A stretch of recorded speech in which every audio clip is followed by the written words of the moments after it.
हम में से बहुत सारे लोगों की जन्म कुंडलियाँ बहुत अच्छी हैं।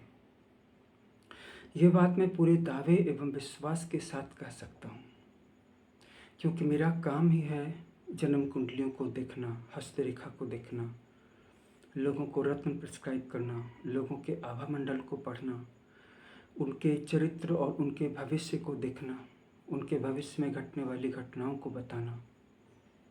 और यह सब मैं तब भी कर लेता हूँ जब मेरे पास उनमें से बहुत लोगों की जन्म कुंडलियाँ नहीं होती हैं, सिर्फ नाम और फोटो होता है। जैसे एक बहुत अच्छा ट्रक का ड्राइवर बिल्कुल सकड़ी पहाड़ी रोड से भी ट्रक को निकाल लेता है, जहाँ पे कि अगर ट्रक गिर जाए तो हज़ारों फुट नीचे खाई में जा कर के ध्वस्त हो जाएगी। वहाँ से भी आपने वीडियोस में देखा होगा कि लोग बस को, ट्रक को, कार को निकाल रहे हैं। तो ऐसे ही जो व्यक्ति जिस काम को करता है उस क्षेत्र में उसके पास लॉजिकल नॉलेज के साथ साथ इंट्यूटिव नॉलेज भी आ जाता है। जैसे बहुत बार एक अच्छे डॉक्टर को बिना डायग्नोसिस किए, बिना खून इत्यादि की जांच किए भी पेशेंट की सारी बीमारी का पता चल जाता है लक्षणों के आधार पर। जैसे आँख पीली है, जीभ सफ़ेद है, त्वचा का रंग कैसा है, इन्हीं सारी चीज़ों को।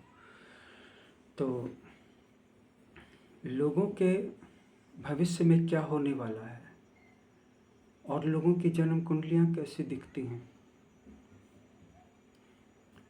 इसके आधार पे बहुत बार उनके भविष्य के बारे में मैं बता सकता हूँ।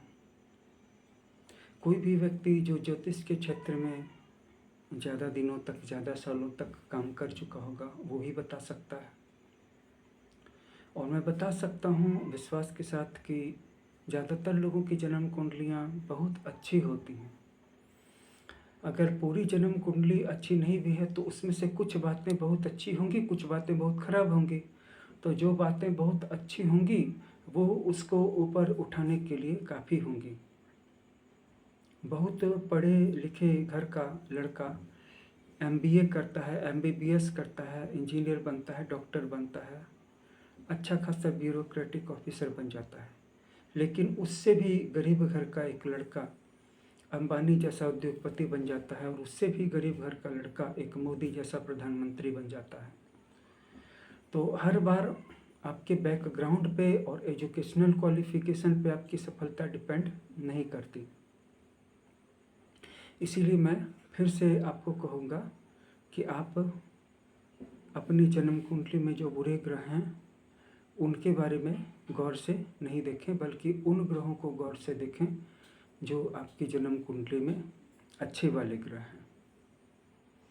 और फिर भी अगर सफलता नहीं मिल रही है तो मैं आपको कारण बताता हूँ कि हम सब के ऊपर कुछ न कुछ कर्ष है। ये कर्ष आपके ऊपर किसी ऋषि के हो सकते हैं, किसी मुनि के हो सकते हैं, किसी आचार्य के हो सकते हैं, किसी गुरु के हो सकते हैं। ये कर्ष माता पिता की अवहेलना या उनके प्रति दुर्व्यवहार के कारण उनसे प्राप्त हो सकते हैं, और देवी देवताओं से हो सकते हैं। देवी देवताओं से कैसे हो सकते हैं? जैसे कि आपने किसी गंदी जगह पे गंदे कपड़े पहने हुए, जूठे कपड़े पहने हुए भगवान को याद किया, या भगवान के मंदिर में जा कर के उनकी शक्ति को धारण करके फिर किसी गंदी जगह से गुजर गए। बिछावन पे क्या किया जाना चाहिए? बिछावन पे विश्राम किया जाना चाहिए साहब, उस पे बिछावन पे बैठ के खाना नहीं खाना चाहिए। तो इन सारी चीज़ों से कर्ज लग जाता है, और एक छोटा सा कर्ज भी सारे अच्छे प्रभावों को निष्फल कर दे सकता है, सारे बुरे प्रभावों को जीवन में ला सकता है। किसी जानवर की आपने बेरहमी से पिटाई कर दी, किसी बच्चे की बेरहमी से पिटाई कर दी कि पढ़ता लिखता नहीं, इसको पीटो, शाप लग जाता है। और ये शाप तभी छूटता है जब आप प्रायश्चित करके, रो रो करके दोबारा वैसी गलती नहीं करने का कसम खाते हैं और फिर दोबारा उस गलती को नहीं करते हैं, सुधर जाते हैं। तो आप भी अपने जीवन में ध्यान से देखिए कि क्या आपने किसी का अपमान किया है, क्या आपने किसी को सताया है, क्या आपसे किसी दैवी शक्ति का अपमान हुआ है, अच्छी जगह जाके कोई गंदगी का स्पर्श वगैरह, या अच्छी जगह से लौट के फिर गंदी जगह पे चले जाना, अशुद्ध जगह पे, तो दैवी शक्ति का श्राप होगा। गुरु की अवहेलना की होगी तो गुरु का ऋषियों का श्राप होगा। गुरु की सेवा नहीं की होगी तो गुरु का ऋण होगा। माता पिता की अवहेलना की होगी, अपमान किया होगा, दुर्व्यवहार, डांट डपट, मारपीट हो गई होगी तो उनका श्राप लगेगा। कुछ नहीं किया, अपमान भी नहीं किया, डांट डपट भी नहीं की, लेकिन सेवा भी नहीं की, अवहेलना हो गई, ये भी एक श्राप का कारण बन सकता है। कुल देवता का भी श्राप हो सकता है, बहुत दिनों से उनकी पूजा नहीं कर रहे होंगे। किसी जानवर को मारा पीटा होगा, किसी बच्चे को ही, तो बहुत ही बड़ा श्राप लग गया। अगर किसी बच्चे के साथ मारपीट की, अपने बच्चे के साथ भी की, बहुत बड़ा श्राप लग गया। अब ये आपको इस जीवन में एक कटोरे पकड़वा करके एक भिखारी की तरह सड़क पर नहीं उतार देगा, तो फिर इस श्राप का आप नाम बदल दीजिएगा। कोई भी श्राप इतना ताकतवर होता है कि आपके शरीर से आपका पहना हुआ कपड़ा तक बेचवा देगा और आपको दरिद्र और भिखारी बना करके छोड़ेगा, क्योंकि आपने जो गलती की है वो कोई साधारण गलती नहीं है।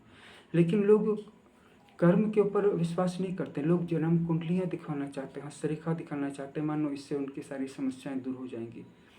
समस्या का कारण तो उनके अंदर में है, उनके कर्मों में है, उनके एटीट्यूड में है, उनकी क्रुएल्टी में है। या फिर समय पे किसी की सहायता कर रहे थे और बस समय पे, बीच समय में उसकी सहायता करना आपने छोड़ दिया, उसको मझधार में छोड़ दिया। क्योंकि कई बार ऐसा होता है कि खुद ऊपर उठने में जितना सुख नहीं मिलता है, तो सब कॉन्शसली हम सारी मानव जाति के लोगों में एक प्रवृत्ति पाई जाती है, वो है दूसरों को गिराने का सुख। और ये प्रवृत्ति अकेले के इंसान के अंदर में होती तो डील भी कर लेता, लेकिन जब सूक्ष्म रूप से सब कॉन्शसली सारे परिवार के लोग इसमें शामिल हों और सभी डायरेक्टली इनडायरेक्टली मेंटली पुश कर रहे हों कि गिर जाने दो, बीच में हट जाओ, तो ये भी एक बहुत बड़ा कर्ज का कारण हो सकता है। तो जिसका पता आपको तब चलेगा जब उस कर्ज का भुक्ति पीरियड शुरू हो जाएगा, यानी भोग का पीरियड शुरू हो जाएगा। तो आप ध्यान से देखें अपने जीवन को, और अगर कोई भी कर्ज का कारण हो तो उसको दूर करने की कोशिश करें। धन्यवाद।